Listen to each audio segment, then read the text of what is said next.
What seems to keep happening is that Germany and Hitler specifically keep making mistakes. So 1940, 1941, Halifax is saying, look, we need to come to a peace with Germany. We've lost the Battle of France. We've had to evacuate Dunkirk.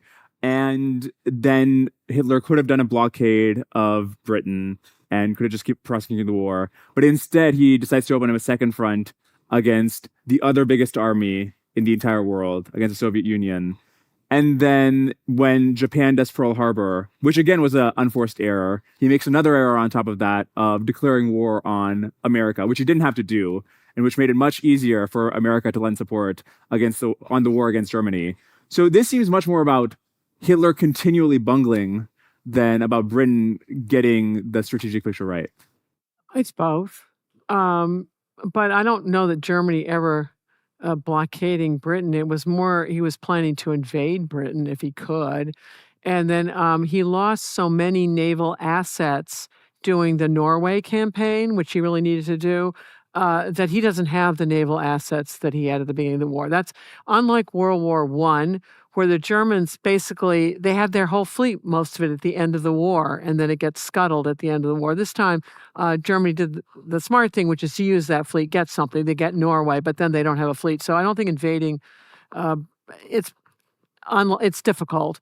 And then I think because he's in the big petroleum deficit zone, he's got to get moving. I'm not clear that he had tons of choices, but he's got to go for resources, right? The oceans have been shut off for him. The whole proposition of what he's up to is questionable, right? But it doesn't mean that it isn't a really bitter struggle and difficult. And even though you go, well, Germany's GNP, if you add it up compared to the totality of the Allies' axis, Allies have so much more stuff. Yeah, I mean, you can go, I think the Allies are going to win this thing, but after how many millions of losses? And I showed you the Battle of the Atlantic. It goes this way, it goes that way, it goes this way, it goes that way. A lot of people are dying, all this. So yeah, the Germans made errors. This first one is, why even go to war?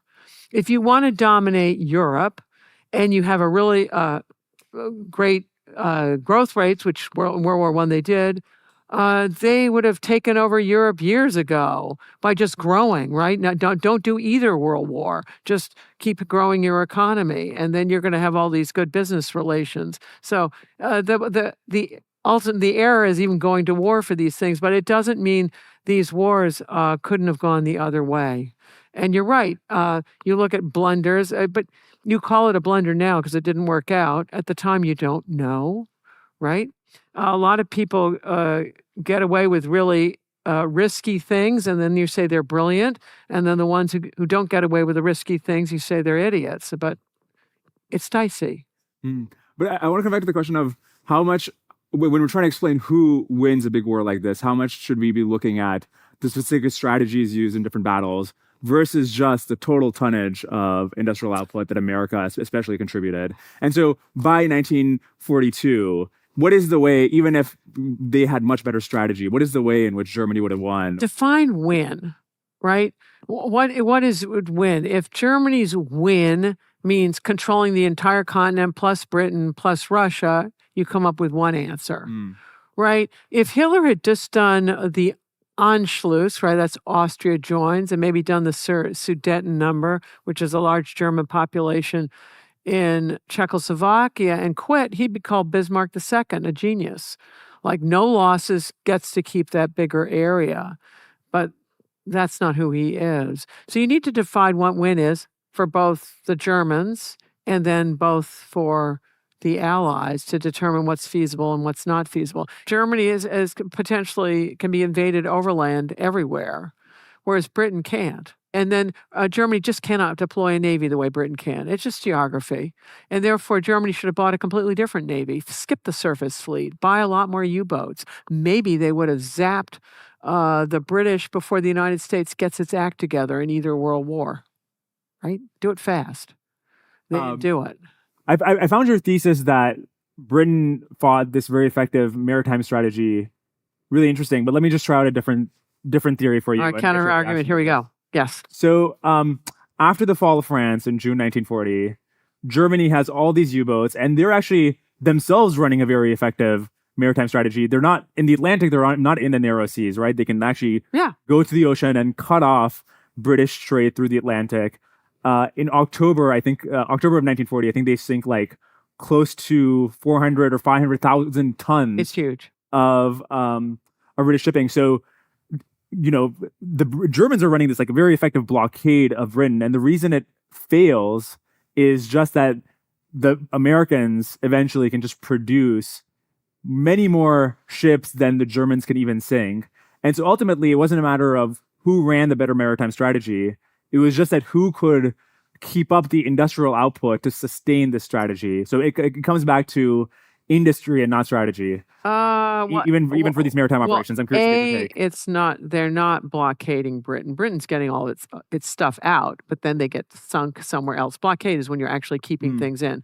So Germany has exactly zero merchant marine going anywhere. Right. The stuff that you're talking about being sunk, they're naval ships, but a lot of it is merchant marine because the British are getting things out. Tremendous amounts of it are getting out.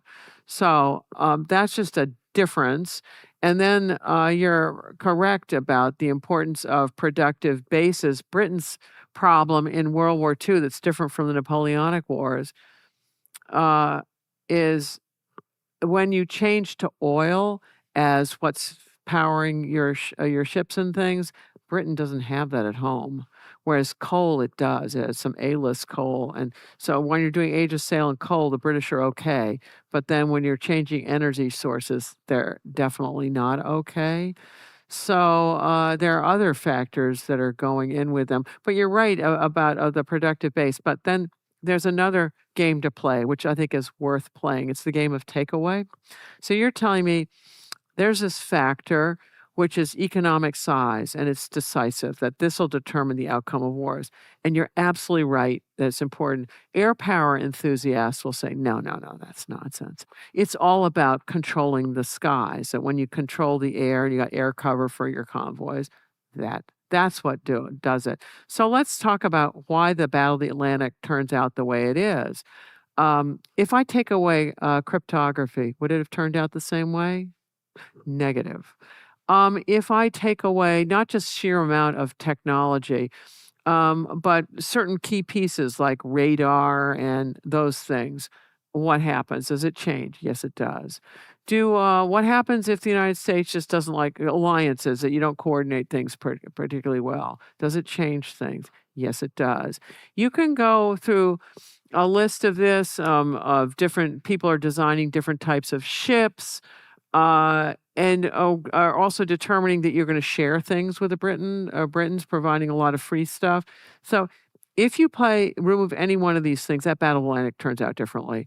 So the story is it's probably a package of mm, many things. And this whole game of takeaway, when you have people who will come up with a monocausal explanation for you, they'll go one cause, and they'll probably be right that their one cause is really important, but then they're just ignoring all these other things. mm. So that's the more important thing in strategy. So your thing is it's truly important. Mm. I guess the question then is, what does changing things mean? Does it mean that the war could have gone on longer, shorter, etc.? Yes, of course, anything would have changed that. There's another question of, would it have changed who won the war? And I'd claim that cryptography, radar, even oil, even if Germany had a huge reserve of oil, maybe it would have lengthened the length at which Germany could have sustained itself. But if you change the fact that the Axis had 1/4 of the GDP of the Allies combined,